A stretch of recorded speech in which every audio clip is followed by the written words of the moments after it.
Bonjour à toutes, bonjour à tous, et bonjour professeur Gérard Mentor. Bonjour, bonjour tout le monde, bonjour toute la monde. Aujourd'hui, nous parlerons politique et compétitivité. Sachons qu'il est récent que nous tentions de dépasser les clivages politiques gauche-droite et que nous venons de comprendre qu'il n'était pas forcément tout à fait judicieux de définir une politique comme étant de gauche quand elle veut favoriser le social et de droite quand elle favorise l'investisseur.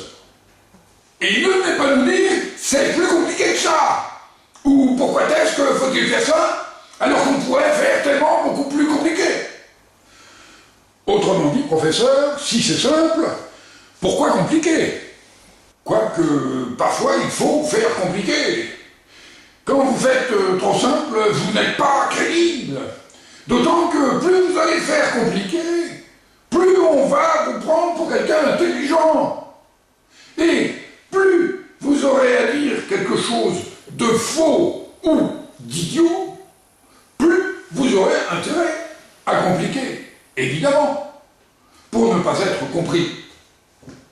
En plus vous ferez une démonstration compliquée, même si elle est idiote, plus elle passera pour brillante. Ce que vous dites, professeur, est parfaitement exact. Merci beaucoup. Sachez aussi que, inversement, si ce que vous dites est exact mais trop clair, on aura du mal à penser que c'est intelligent parce que c'est trop simple. Comment est-ce que se fait-il que, quand nous comprenons, nous en concluons que forcément c'est idiot? Quand c'est simple, nous croyons que c'est idiot parce que nous comprenons. Mais non, vous êtes tout à fait capable de comprendre quelque chose qui n'est pas idiot. Et quand vous comprenez l'ABC, c'est simple, mais ça n'est pas pour autant idiot. En fait, il est clair que nous sommes tous d'accord, les politiques de droite comme de gauche veulent la croissance. L'investisseur pour faire des affaires et l'ouvrier pour l'emploi. C'est clair, nous sommes tous d'accord. Est-il certain qu'il ne vaudrait-il pas mieux que ce soit moins si clair? Le système préfère quand c'est plus moins évident. Alors il complique. Le professeur Gérard Mentor a malheureusement parfaitement raison. Ce devait être simple, mais le système en a décidé autrement. Il nous faut être compétitifs et donc produire à moindre coût un produit de qualité égale. Il faut donc réduire les coûts de production, dont les salaires. Dont les salaires! Si nous avons un emploi, c'est que nous sommes compétitifs et donc pas forcément très bien payés. De ce fait, nous râlons contre l'employeur parce qu'il nous exploite, et quand il nous licencie, nous râlons parce qu'il ne nous exploite plus. Le truc se mord un peu beaucoup la queue, mais est-ce que ça n'est-il pas comme ça que ça fonctionne pourtant? Sans la compétitivité, c'eût été trop simple. Le problème, c'est la compétitivité. C'est tellement simple que c'est incontestable. Mais il est tout aussi flagrant que l'ouvrier aura du mal à comprendre pourquoi est-il si intéressant pour lui d'avoir un si petit salaire pour son bien. On peut aussi, pour réduire les coûts de production, remplacer l'ouvrier par la machine. En supprimant des salaires, on devient plus compétitif, ce qui crée l'emploi. Là, ça devient complexe. Est-ce qu'avez-vous bien compris quelque chose? Remplacer l'ouvrier par des machines, ça rend compétitif. Donc, ça crée l'emploi. Supprimer l'emploi, crée l'emploi. Si c'est ça, l'économie, c'est pas si simple. Ou alors, c'est que c'est complètement barjou. Puisque l'économie est absurde, sa gestion politique ne peut être que incohérente. L'économie veut la croissance. Il faudrait donc des acheteurs qui puissent acheter. Pour ce faire, quoi de plus simple que d'augmenter les salaires et de donner à l'ouvrier les moyens d'acheter. Or, pour la compétitivité, il ne faut pas augmenter les salaires, mais les baisser. Pour vendre, il faut donc augmenter les salaires et les baisser. Il faut ménager la vache et le potiron. C'est pas si compliqué l'économie. Regardez, je suis en train de devenir un excellent économiste. Ou alors, c'est que l'économie est complètement à la masse. Pour allier les positions contradictoires de la droite et de la gauche, il suffit de comprendre que l'une et l'autre ont le même objectif, la croissance. L'une pour les affaires et le profit, l'autre pour l'emploi. La gauche et la droite peuvent s'unir, puisqu'elles veulent, pour le bien de l'humanité, la croissance qui détruit la planète et la compétitivité qui détruit l'humain. Faut-il unir droite et gauche pour détruire l'humain, même si c'est pour son bien? Est-ce que vaut-il mieux avoir un emploi et plus de planète, ou avoir une planète et plus d'emploi? Qu'est-ce qui est préférable? Mourir de misère ou d'extinction de l'espèce? Ne vaudrait-il pas mieux sauver la planète pour avec l'humain? Faut-il, comme notre gouvernement, choisir entre écologie ou emploi, quand on peut, avec l'ABC, choisir écologie et emploi? Avec la compétitivité, nous voyons l'autre comme un ennemi auquel il faut prendre son travail pour qu'il ne nous vole pas le nôtre. Nous avons une vision réductrice et égoïste de l'économie. Nous raisonnons à l'échelle nationale et même parfois locale. Nous voulons tous être plus great que les autres. Mais ce qui doit être great again, c'est non seulement la planète, mais aussi l'humain. Si nous voulons tous être plus great que les autres, mais qui est-ce que c'est-il qui sera moins great?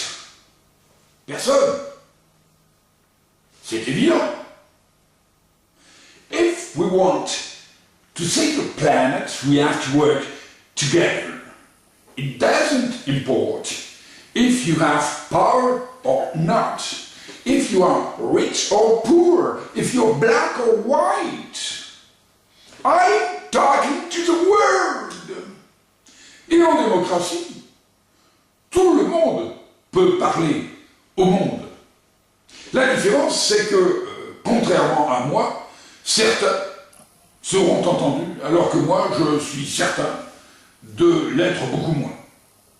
C'est ça, la démocratie. Pour sauver la planète et l'humain, il ne suffira pas de réconcilier travail et capital comme semble le vouloir la France. Il faudra que nous dépassions nos États.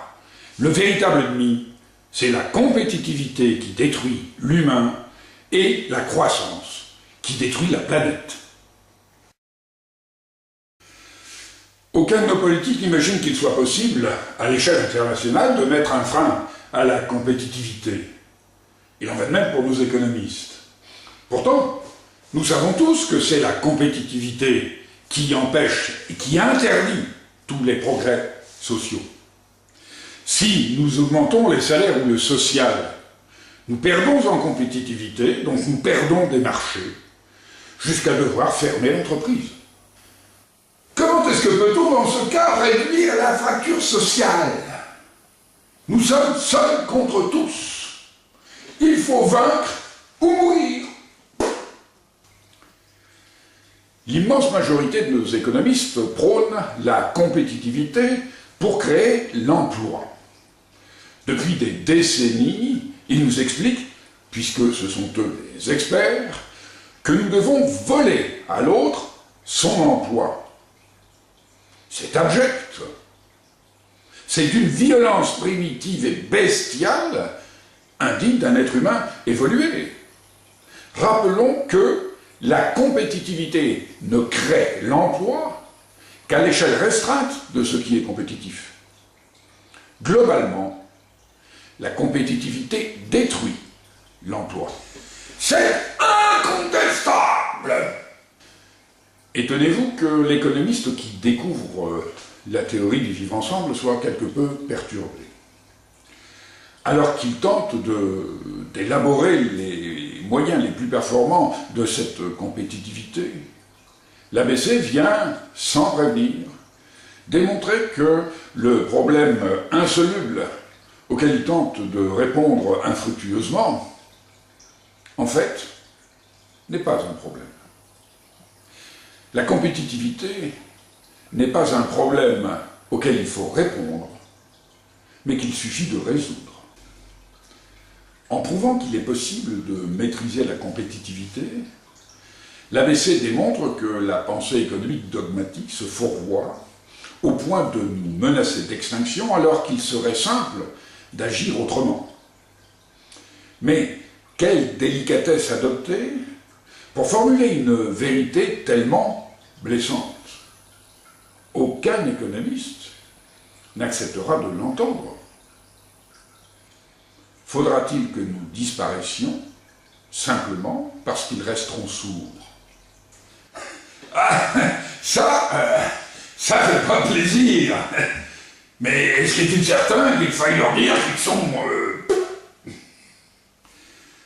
Si certains économistes admettent en privé que l'ABC du vivre ensemble ne comporte pas de failles, aucun d'entre eux ne le fera en public de façon spontanée. Sachant que nous courons à notre propre disparition, s'ils ne donnent pas leur avis, resterons-nous à rien faire? Alors posons-leur la question en signant la pétition, ils seront obligés de répondre. Et comme ils ne trouveront pas de faille, ce qui est assuré, alors nous pourrons mettre en application le vivre ensemble. Est-ce qu'il est concevable que, bien qu'ayant la solution avec l'ABC, nous n'agissions pas, peut-être? Mais bien sûr que j'ai compris qu'avec l'ABC, nous allons transformer notre société tout à fait inégalitaire et injuste en une merveilleuse démocratie. Bien sûr, je l'ai compris. Je ne suis pas idiot. Mais que faites-vous de mon libre arbitre?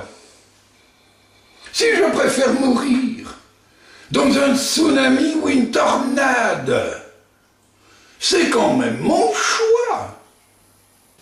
Certainement pas. Ne rien faire condamne la planète et tout ce qui l'habite. C'est peut-être bien la fin de l'humanité. Qu'est-ce qu'on en sait? On n'a jamais essayé. Faudrait voir. Faudrait voir. Non mais de quoi je me mêle? Pourquoi vous voudriez que mes enfants aient un avenir, comment vous dites, idyllique? Et pourquoi ce serait toujours tout pour les mêmes? Ils ont bien droit, eux aussi, d'avoir leur cancer, comme tout le monde.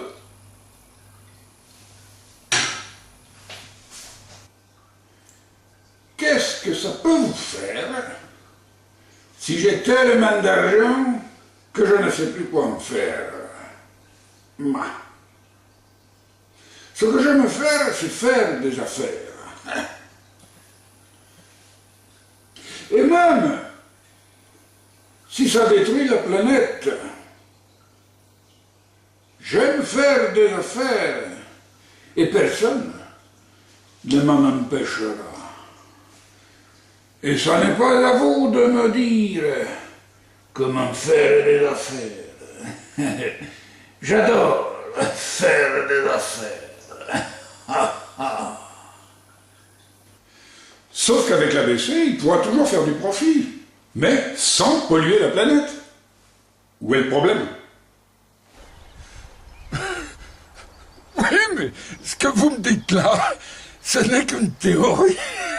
Rien ne prouve que ça marche. Vous n'allez pas me faire croire que vous allez changer le monde juste en ajustant les balances commerciales européennes.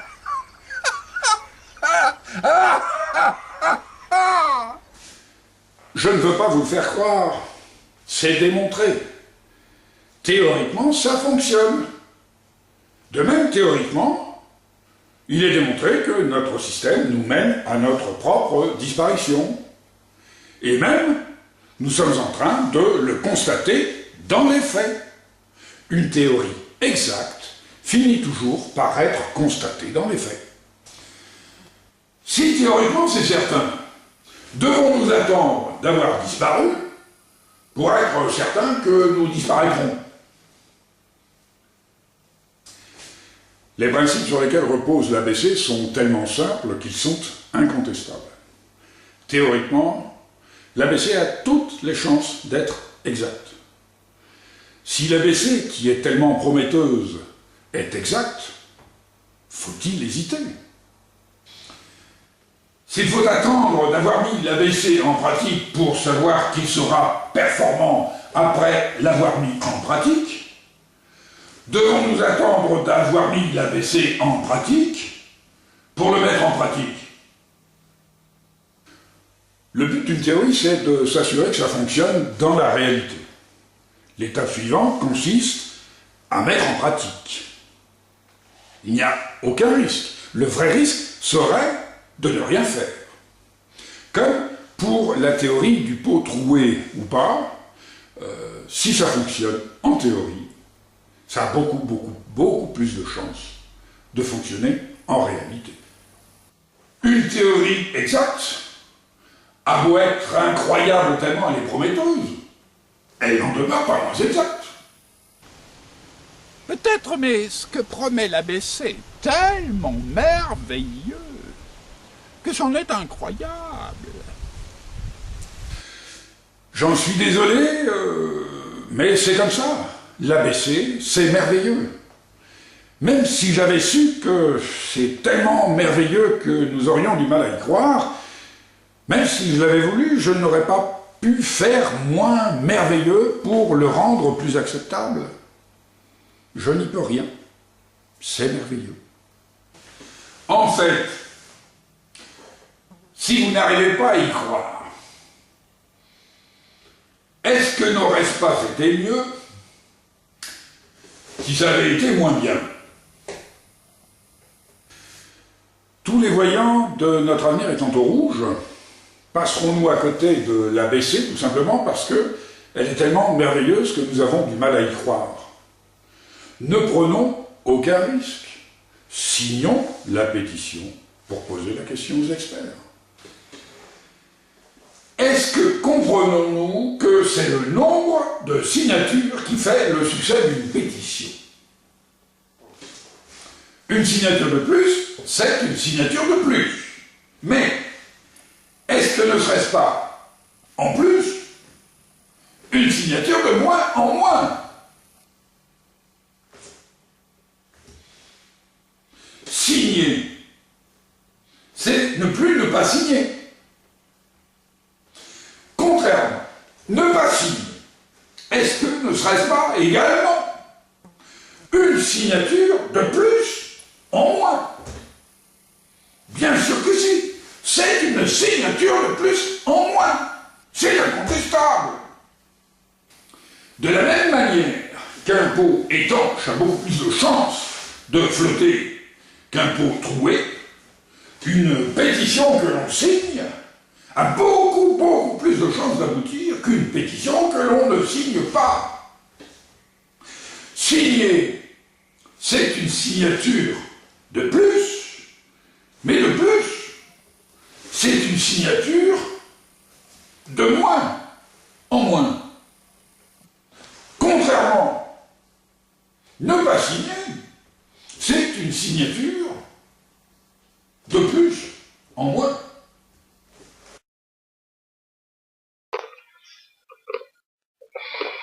Quoi? J'ai oublié un ongle. Comment ça, j'ai oublié un ongle?